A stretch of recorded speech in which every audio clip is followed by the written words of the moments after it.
Salut chers amis en Jésus-Christ et bienvenue à notre méditation pour la solennité de l'Ascension du Seigneur. Et nous méditons autour du thème Jésus cède le passage à l'Esprit Saint. Pour l'année liturgique A, l'Église nous propose Actes des Apôtres, chapitre 1, versets 1 à 11. La lettre de Saint Paul aux Éphésiens, chapitre 1, verset 17 à 23. Et l'Évangile selon Saint Matthieu, chapitre 28, de verset 16 à 20. Jésus cède le passage à l'Esprit Saint.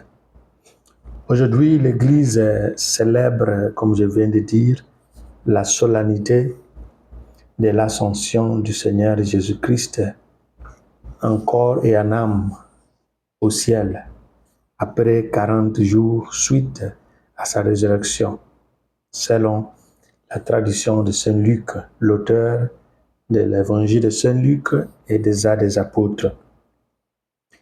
C'est une hérésie de croire que le départ de Jésus a privé l'humanité de la présence divine.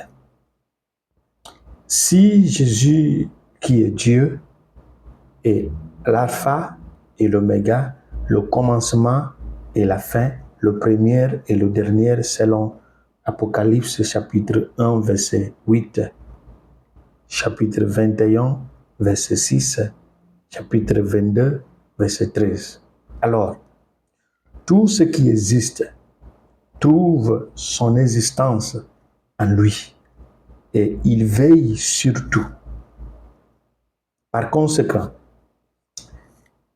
son départ corporel n'est pas un abandon, car si celui qui était avant le commencement fait un pas hors de l'existence, la vie est terminée.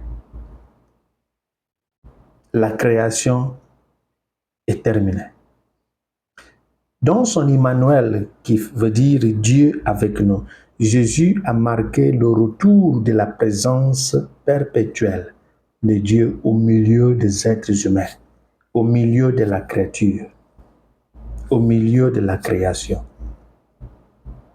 Mais avec l'Esprit Saint, il va opérer dans une nouvelle dimension d'une présence invisible qui opère d'une manière invisible ayant des effets visibles. L'ascension est une invitation à regarder constamment vers le ciel où Jésus est assis. Paul nous dit dans sa lettre aux Colossiens chapitre 3, verset 1, 2, 3, « Si vous avez ressuscité avec le Christ, regardez en haut où se trouve le Christ. Fixez vos regards sur les réalités d'en haut. » Ces regards vers et en parole et en acte. Et c'est par l'action du Paraclet que l'humanité devient capable d'agir en cette qualité. Et c'est pourquoi la lacune du départ physique de Jésus doit être comblée par la présence de l'Esprit Saint lorsqu'il nous dit au chapitre 14, verset 16e de l'évangile de Saint Jean, il dit « Un autre Paraclet, je vous enverrai un autre ». C'est ce qui veut dire qu'il revient d'une autre forme, sous une autre forme.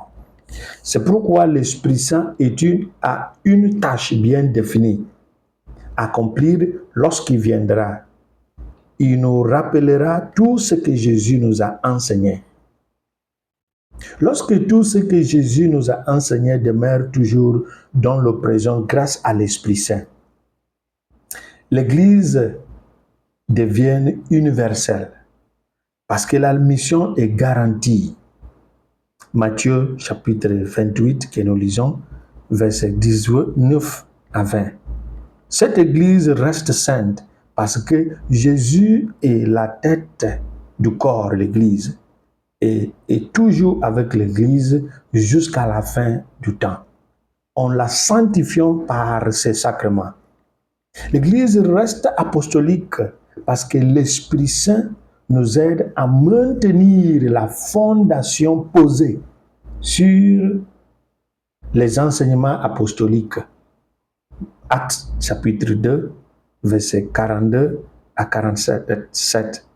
Et l'Église reste une parce que, par amour que l'Esprit Saint nous aide à pratiquer, la mission est orientée vers l'unité comme Jésus l'a prié dans Jean chapitre 17, verset 21. Vous voyez le rôle de l'Esprit Saint.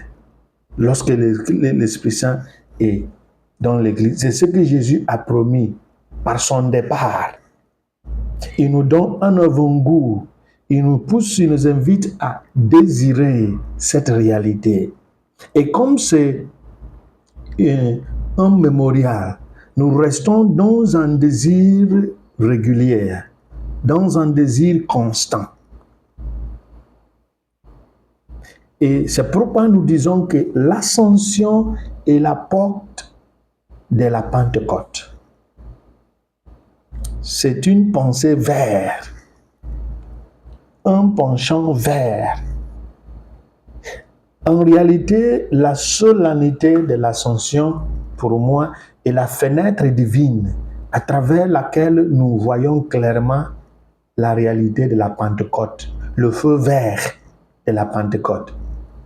Avec la présence de l'Esprit Saint, Jésus restitue le royaume d'Israël aux apôtres parce qu'ils régneront au-delà des frontières en faisant des disciples de toutes les nations, qu'aucune nation souveraine n'a le pouvoir de faire. Mais par la foi en Jésus et par la foi de l'Esprit Saint, le nom de Jésus est devenu une brande, une marque qui fait de beaucoup de gens peuple d'une seule nation, appelée la nation sainte. Dans ce peuple est le peuple élu. Sa promesse est: mais vous recevrez une puissance quand l'Esprit Saint sera venu sur vous, et vous serez mes témoins à Jérusalem, dans toute la Judée et la Samarie, et jusqu'aux extrémités de la terre. Actes chapitre 8. Donc, Jésus, en nous laissant pour aller vers le Père, nous invite à rester attentifs, à rester vigilants, à prier dans un désir constant pour que nous puissions devenir ce qu'il a promis, ses témoins, jusqu'aux extrémités de la terre. Paul, dans la deuxième lecture, suit la dimension prophétique des dons du Saint-Esprit, selon Isaïe, chapitre 11, verset 5, verset 1 à 5. C'est donc davantage à la tradition de l'Église catholique qui passe de Saint Ambroise à Saint Alphonse de Liguori, en passant par Saint Thomas d'Aquin, que l'on doit cette déclinaison des dons en 7 dons particuliers, à partir de leur forme ou leurs travaux sur le texte sacré. Ces saints ont travaillé sur Isaïe pour nous donner les 7 dons, parce que Jésus les possède en plénitude. Mais si nous regardons les autres professions de l'Église, nous présentent ce que nous voyons dans la première lettre de Saint Paul aux Corinthiens chapitre 12 comme les dons du Saint-Esprit. L'Église catholique nous donne Isaïe chapitre 11. Parce que Jésus les possède en plénitude. Toutes les personnes qui sont baptisées et confirmées doivent au juste posséder ses dons. Par contre, ce que nous voyons dans 1 Corinthiens 12, où il n'est pas possible qu'une seule personne les possède. Et ce sont les manifestations, les charismes. Même si le débat est un peu pas, il n'y a pas de décision uniformisée dans beaucoup d'églises. D'autres s'alignent à Isaïe, d'autres s'alignent à Paul. Et Isaïe nous dit, une branche jaillira de la tige de Jessé et une branche de sa racine portera du fruit. Et l'Esprit de l'Éternel reposera sur lui, l'esprit de sagesse et d'intelligence, l'esprit de conseil et de force, l'esprit de connaissance et de crainte de l'Éternel. Il prendra plaisir à la crainte de l'Éternel. Il ne jugera pas d'après ce que ses yeux voient. Il ne prendra pas de décision d'après ce que ses oreilles entendent. La droiture sera sa ceinture autour de sa taille et la constance, la ceinture autour de ses hanches. Isaïe 11, 1 à 5. Paul emprunte cette ligne quand il disait dans Ephésiens chapitre 1, 17 que le Dieu de notre Seigneur Jésus-Christ, le Père de gloire, vous donne un esprit de sagesse et de révélation, dans la connaissance de lui, ayant les yeux de vos cœurs éclairés. Cela rejoint Isaïe. Nous devons comprendre la promesse de l'ascension pour mieux préparer la Pentecôte. En nous basant sur Isaïe et sur Éphésiens, nous pouvons dire que ce jour de l'ascension, Jésus part pour que l'Esprit Saint puisse faire de nous un autre Jésus. Alors que les dons mentionnés qu'on vient de dire par Isaïe sont obligatoires pour toute personne née dans l'eau du baptême et confirmée, les dons dont 1 Corinthiens chapitre 12 devient les manifestations de cette nouvelle vie déjà reçue en Jésus grâce au baptême. Alors restons dans le cénacle, dans la chambre haute, comme Jésus nous a demandé dans Luc 24, 49, car l'Esprit Saint ne peut être donné que dans le contexte de l'obéissance. Et c'est pourquoi Jésus insiste en disant que le Paraclet nous rappellera et nous guidera dans les commandements.